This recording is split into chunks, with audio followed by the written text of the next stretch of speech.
કર્મચારી મંડળના પડતર પ્રશ્નો મુદ્દે રાજ્ય સરકારે મહત્વનો નિર્ણય કર્યો છે, જે કર્મચારીઓની તારીખ 1 એપ્રિલ 2005 પહેલા ફિક્સ પગારમાં નિમણૂક થઈ હતી અને પાછળથી કાયમી થયેલા હોય તે તમામને જૂની પેન્શન યોજનામાં સમાવેશ કરવાનો નિર્ણય લેવાયો છે। 60,000થી વધુ કર્મચારીઓને આનો સીધો લાભ મળશે। 7મા પગાર પંચ મુદ્દે કેટલીક માંગણીઓ હતી તે પણ સ્વીકારાઈ છે। 200 કરોડ જેટલું ભારણ રાજ્ય સરકારની તિજોરી પર આવશે। આ અંગે ટૂંક સમયમાં પરિપત્ર પણ જાહેર કરવામાં આવશે। खूब हितकारी लगभग 60,254 જેટલા કર્મચારીઓને સીધો ફાયદો થાય એ રીતનો લીધો।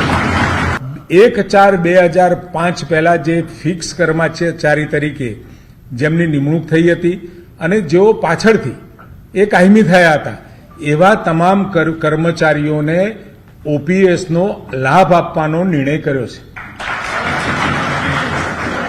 સાથે જે કર્મચારીઓ અગાઉ કોઈને કોઈ કારણસર પસંદગી પહેલા થઈ ગઈ હતી અને પસંદગી થયા પછી કોઈ વહીવટી કારણોસર કે બીજા કારણોસર એમની નિમણૂક નહોતી થઈ શકી એવા તમામ કર્મચારીઓને પણ આનો લાભ મળી રહ્યો છે। કેબિનેટ બેઠક બાદ સરકારે ઓપીએસ એટલે કે જૂની પેન્શન સિસ્ટમ લાગુ કરવાની જાહેરાત કરી હતી અને જેને લઈને કોંગ્રેસની પ્રતિક્રિયા હવે સામે આવી છે। કોંગ્રેસ પ્રવક્તા મનીષ દોશીએ કહ્યું છે કે અમે સરકારના આ નિર્ણયને આવકારીએ છીએ। કોંગ્રેસ પક્ષ પ્રથમ દિવસથી જ કહેતા હતા કે કર્મચારીઓની સામાજિક સુરક્ષા માટે જે કર્મચારી રાજ્યની વ્યવસ્થા માટે 60 વર્ષ સુધી પોતાનું પરિવારને બધું કરીને રાજ્યની વ્યવસ્થા માટે કામ કરતો હોય ત્યારે તેની નિવૃત્તિ પછી એને જૂની પેન્શન યોજના લાગુ થાય તો એને સામાજિક સુરક્ષા મળે। અંતે સરકારે આ સ્વીકાર્યું છે। કોંગ્રેસ પક્ષ આવકારે છે કે એનો સંપૂર્ણપણે અમલ થાય, એમાં ભેદભાવ ન રાખવામાં આવે। ભાજપા સરકાર તાત્કાલિકપણે સુપ્રીમ કોર્ટમાંથી કેસ પરત ખેંચે, ડિવિઝન બેન્ચે આપેલા ચુકાદાનું સંપૂર્ણ પાલન કરાવે એવી કોંગ્રેસ પક્ષ પુનઃ માંગ કરે છે। અમે ફરીથી કહીએ છીએ કે રાજ્યમાં આઉટસોર્સિંગ અને કોન્ટ્રાક્ટના નામે આર્થિક શોષણ બંધ થાય, ફિક્સ પેના નામે આર્થિક શોષણ બંધ થાય અને રાજ્યનો યુવાન યુવતીને સંપૂર્ણપણે ન્યાય મળે, સમયસર ભરતી થાય, સમાન કામ સમાન વેતનના સિદ્ધાંતનું પાલન થાય એવી કોંગ્રેસ પક્ષ પુનઃ માંગ કરે છે। બુલેટિનમાં અત્યારે ફક્ત આટલો જ। રજા આપશો। નમસ્કાર।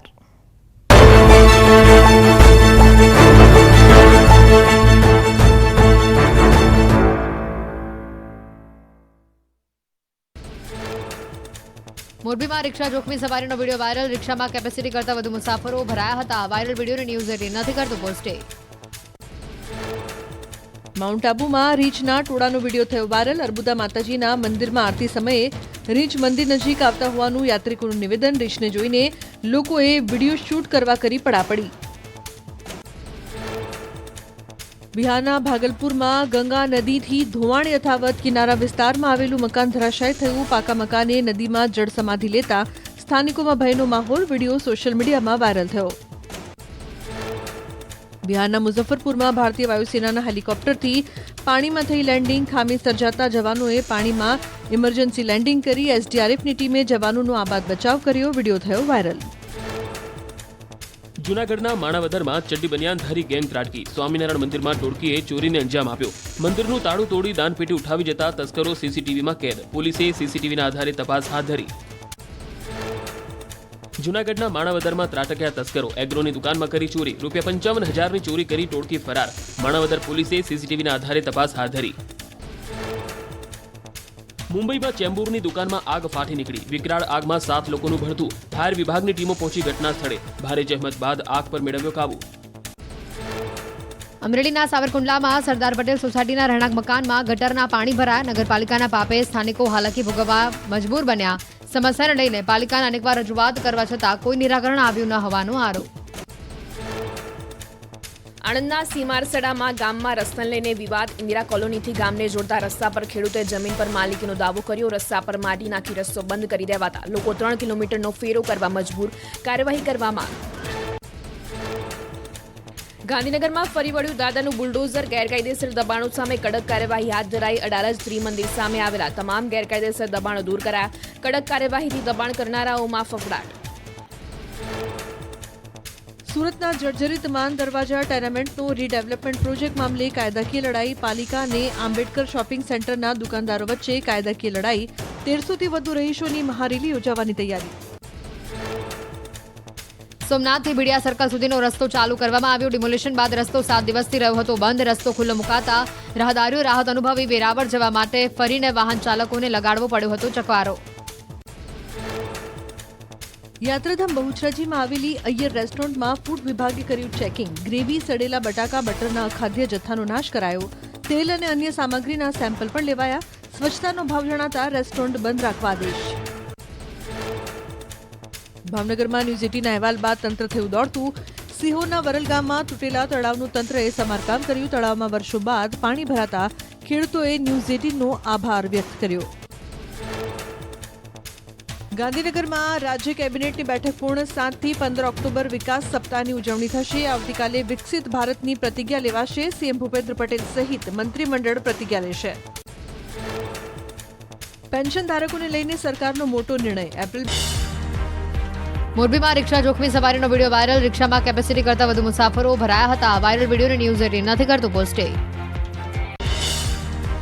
માઉન્ટ આબુમાં રીંછના ટોળાનો વિડીયો થયો વાયરલ. અર્બુદા માતાજીના મંદિરમાં આરતી સમયે રીંછ મંદિર નજીક આવતા હોવાનું યાત્રિકોનું નિવેદન. રીંછને જોઈને લોકોએ વિડીયો શૂટ કરવા કરી પડાપડી. બિહારના ભાગલપુરમાં ગંગા નદીથી ધોવાણ યથાવત કિનારા વિસ્તારમાં આવેલું મકાન ધરાશાયી થયું. પાકા મકાને નદીમાં જળ સમાધિ લેતા સ્થાનિકોમાં ભયનો માહોલ. વિડીયો સોશિયલ મીડિયામાં વાયરલ થયો. બિહારના મુઝફ્ફરપુરમાં ભારતીય વાયુસેનાના હેલિકોપ્ટરથી પાણીમાં થઈ લેન્ડિંગ. ખામી સર્જાતા જવાનોએ પાણીમાં ઇમરજન્સી લેન્ડિંગ કરી. એસડીઆરએફની ટીમે જવાનોનો આબાદ બચાવ કર્યો. વિડીયો થયો વાયરલ.